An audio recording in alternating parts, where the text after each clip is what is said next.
Hey Bible readers, I'm Tara Lee Cobble and I'm your host for the Bible Recap.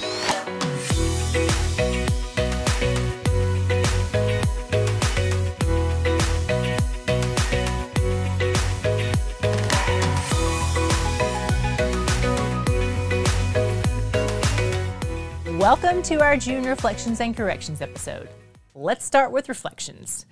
We recently finished our 16th book of the Bible, and we're currently working our way through two others, so let's get the 30,000-foot view on where we are in the chronological timeline of the Bible's overall meta-narrative. The Bible is one unified story.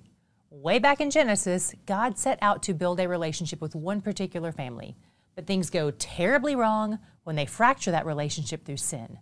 But their sin doesn't surprise God.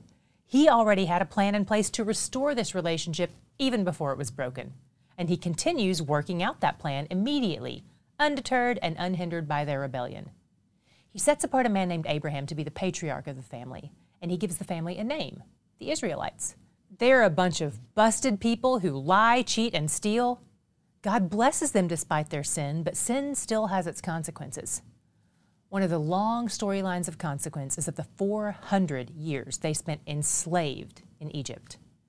God sends a man named Moses to demonstrate his power to the Egyptian ruler, who reluctantly agrees to let the Israelite slaves go. They flee to the desert led by God and his servant Moses, and then little by little, God gives these people the basic rules of how to have a stable society. All they've ever known up to this point is slavery under a cruel dictator. They've never seen good leadership demonstrated. They're a bunch of uncivilized, ungrateful people who have only just met God and Moses, and they're not keen on obeying either of them. But in the midst of their sin and stubbornness and foolishness, God knows that what their hearts need is Him. So He sets up camp among these sinners in the desert. More than anything, He wants them to remember who He is to them, the God who rescued them out of slavery. He's trying to point them back to the truth that people who recognize Him as God can rely on His pattern of faithfulness, even when they are unfaithful. But they keep forgetting. And every time they forget, they either get fearful and disobey, or they get prideful and disobey. Their disobedience lands them a 40-year sentence in the desert wilderness. In the meantime, all the first generation dies off, and God raises up a new leader, Joshua, to lead them into the promised land. Joshua appoints plots of lands for all the tribes and commands them to eradicate their enemies who live there, the Canaanites. They spread out in the land, but it's so nice to not be in slavery or in the wilderness that this new life of luxury and ease makes them forget God. So they never fully conquer the land completely. There are still pockets of Canaanites all around. God has warned them repeatedly about the consequences of this, which are their enemies, the Canaanites, will become a snare and lead them away into apostasy. And that's exactly what happens. After Joshua dies, God raises up military leaders, or judges, to drive out the enemies who are leading them astray. But this doesn't deal with the problem of their hearts leading them astray. The Israelites do whatever they want, which results in near anarchy at times, and things grow continually worse in the Promised Land. Despite this, there are pockets of faithfulness among the Israelites, and even among foreigners whose hearts have turned toward Yahweh, people like Rahab and Ruth, pagans who turn to follow God and His people and abandon their lifestyles that may fit with cultural norms, but that are actually unrighteous. God has been telling us all along that He's going to build His people from among every nation, and we're starting to see more and more evidence of that coming to pass. Then God raises up a prophet named Samuel, who takes on the task of leading the people.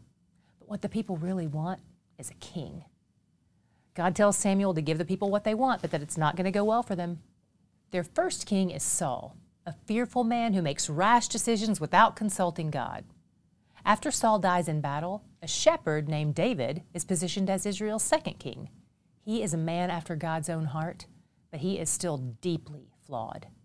He makes a few wicked decisions that mark him for life, but they don't mark him for eternity.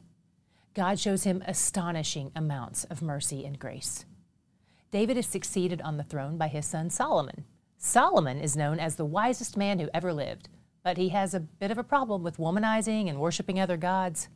Yahweh is generous to him nonetheless and gives him the distinguished assignment of building Israel's first temple, the place where God came to dwell among the people in the midst of the promised land. Despite having such a weighty role, he still also builds worship sites to pagan gods and has a divided heart. And God says there will be consequences for this sin.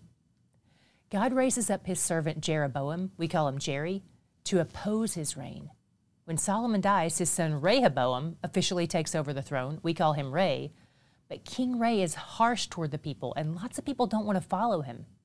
And that's how the nation-state of Israel is divided into two separate kingdoms, which is the consequence God promised to Solomon for his sins.